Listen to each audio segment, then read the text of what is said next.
You've said before that writing the book was the most difficult thing in your life. Right. And after that intro, most people would find that hard to believe. Right. That writing a book is harder than running 203 miles. By far. Or doing 4,000 pull-ups. But can you explain why? You know what?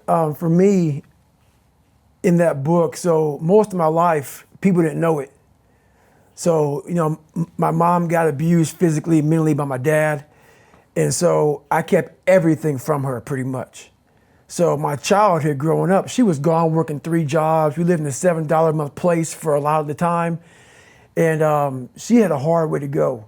Her soon-to-be husband got murdered, all that crap's in the book. So whenever I wanted to tell her something, it seemed like bad shit was always happening, not just to her, but to me also. But at a young age, I felt like I was a man of the house. So I didn't want her to know anything about my life, like what I was going through.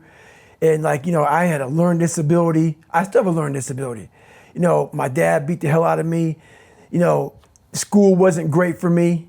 I lived in a small town with a bunch of, there were a lot of rednecks there, a lot of people who didn't like black people. So everywhere I went, I was having all these kind of obstacles hit me in the face. So I just hit it.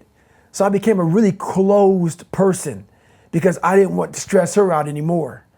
So I became this person who walked around with like 2 sides of David Goggins. There's one side that was like, I'm a tough guy. That was the outside surface.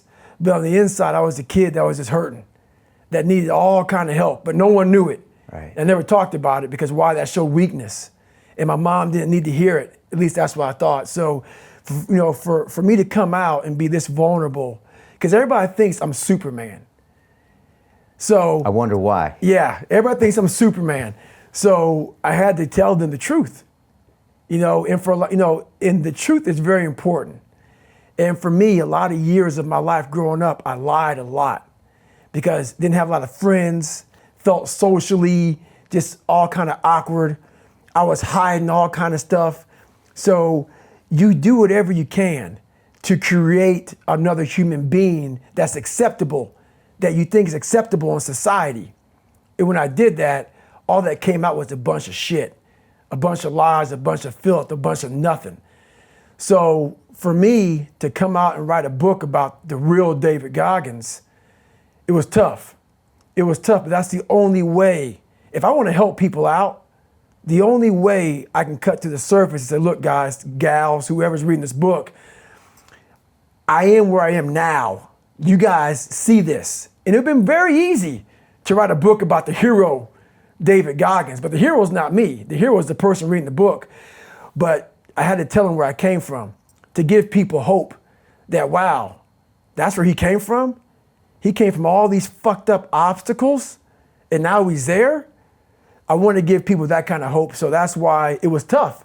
Because to give people hope, I had to take myself to the sewer to show people, hey, I come from hell. I come from hell. And a lot of it I created, not just society. Yeah, society helped me out, but I created a lot of the hell that I had to go through. I made this picture out to be a lot worse than what it was. It was bad, but I made it out to be, insurmountable. So yeah, we can be our worst enemy.